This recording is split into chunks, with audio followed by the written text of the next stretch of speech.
everyone, my name is Rachel Washburn, and welcome to an overview on navigating buttons and screens of the smartphone. In this video, we will discuss several main structures and screen types that are commonly found on most smartphones and tablets. This video will help define specific terms and explain what actions we can perform with each structure and screen. We will first begin with talking about the buttons on smartphones and tablets.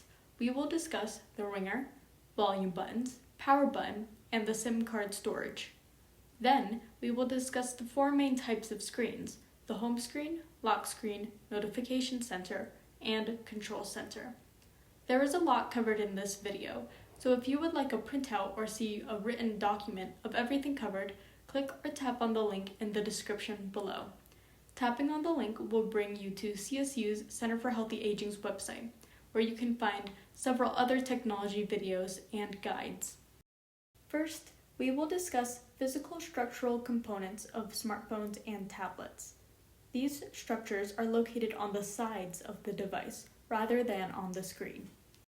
This is a generalized diagram of what most smartphones and tablets look like. This diagram is oriented so the screen is facing towards you. Your device might have some slight variations. For example, the ringer, found typically on the top left corner of the device, is usually only found on Apple's iPhone. In today's video, I will provide explanations for the ringer and volume buttons found on the left-hand side, and the power button and SIM card storage found on the right-hand side. The power button is located on the right-hand side of the device, usually towards the top. Some devices may have the power button on the top side, near the right corner. The power button has a few different functions depending on how long you hold the power button for. A brief click of the power button will turn the screen display on or off. This is also known as putting the device to sleep.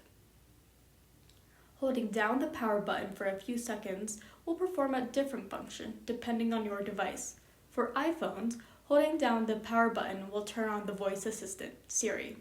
For other phones, holding down the power button may result in shutting down the device, meaning you would not receive notifications from apps or hear when someone is trying to call you. I encourage you to hold down the power button on your device so you are familiar with the action it can perform. The volume buttons are usually located on the left-hand side of the device. On some phones, the volume button may be two separate buttons adjacent to each other to increase or decrease the volume. On other phones, the button may be one long button for both actions. Regardless if it is one button or two buttons for volume, generally speaking, the button closest to the top of the device will increase the volume, whereas the button closest to the bottom of the device will decrease the volume. The ringer switch mechanism is most often found on iPhones. This feature is often absent on most Android brand phones, such as Samsung and LG. Instead, the user utilizes the control center screen to turn the ringer off and on, which we will discuss later in this video. On the iPhone, the ringer is located above the volume buttons. The ringer has a movable switch mechanism that can be pushed to turn the ringer off or on. When the ringer is showing red, the ringer is off. When the ringer is not showing any red, the ringer is on. When the ringer is off, the device will vibrate upon receiving a notification, such as a text or call, instead of making a sound. When the ringer is on, the device will make a sound. Most phones come with a SIM card storage compartment that the user can access by inserting a thin metal key like a paperclip into a tiny pinhole of the storage compartment. After inserting a paperclip into the pinhole, a tray will slide out of the device. This tray usually holds the SIM card. A SIM card is an identification chip that allows the device to text, call, and utilize a cellular network for internet access when a personal internet router is not available. SIM cards are often provided by a cell phone provider. An important thing to know about the SIM card is that if your device does not have a SIM card, you will not be able to text or call. Let's say you receive someone's old phone, meaning you didn't buy it from a phone network provider or a store. The person you received it from likely took out the SIM card, so they can insert it into their new phone and keep the same phone number. However, if your device does not have a SIM card, you can still connect your device to an internet router, which would grant you access to apps that utilize the internet. But again, you will not be able to send or receive texts or calls. That covers all the buttons of smartphones and tablets. Next, we will discuss screen navigation. We will learn how to identify the lock screen, home screen, notification center, and control center, as well as learn what they are used for. The lock screen is a visual interface that first appears upon clicking the power button, which is also known as waking up the device from sleep mode. The lock screen is used to prevent access to most functions of the device. In order to gain full access to use an app or text someone, the user needs to input a passcode. There are many different types of passcodes. Many Apple products utilize a fingerprint or facial recognition as a passcode, but inputting a numbered PIN is also very popular among all brands of devices. On many Android phones, the user has the option to set up a grid pattern passcode, where they can create a shape by dragging their finger across a grid. Often, if the device is unable to recognize a fingerprint or face, the device will ask the user to put in a numbered PIN as a backup. The next screen we will discuss is the home screen, which is a visual interface that allows the user to access all apps. The home screen is shown immediately after the lock screen, once the passcode is entered. This is a diagram of what most home screens look like on phones. Let's start at the top of the screen. Starting at the top left corner, the device will display the time. Then, moving towards the right, we have a series of bars of increasing height. This icon is used to tell the user the strength of their internet connection. If all 4 bars are darkened or filled in, that means we have a very strong connection to the internet, meaning we will likely not have very many issues with loading websites. If only the first shortest bar was filled in, we might have some trouble sending messages and have to wait a few minutes for websites to load. Next, we have the Wi-Fi icon, which indicates whether or not you are connected to the internet. Then, at the top right corner, we have the battery icon, which displays how much battery you have left. The more filled in the rectangle is, the more battery you have, meaning the more time you have before you need to plug your phone in to charge. The icons we talked about at the very top will stay visible on your phone as you open other apps or web browsers. The next major part of the home screen are all the app icons. We can tap on any of these apps to access all the features within that specific app. So for example, if I tap on the camera icon at the bottom right corner, I can take a picture of something. If I tap on the settings app located at the middle top row, I can access how my device looks and functions. Towards the bottom, above the hotbar, are 3 dots in a line. This is the home screen page indicator. Many phones have multiple pages of apps. I will describe this in more detail in the next slide. Lastly, at the bottom, we have the hotbar. The apps located on the hotbar will stay there regardless of what page of the home screen we are on. So here is a picture of the first and second pages of the home screen. If I wanted to access my calendar and email app, I would need to drag my finger from the right to the left of the screen to access those apps. We can also see that even though my screen is showing the second page, the apps on the hotbar are the same. We can also see the homepage indicator change from the first dot being darkened to the second dot being darkened. Another important thing to know about the homepage is that the number of homepages you have are limitless. Every time you download an app from the App Store, it will be added to your homepage. And every time a homepage fills up, the device automatically creates a new homepage. The next screen we will discuss is the Notification Center.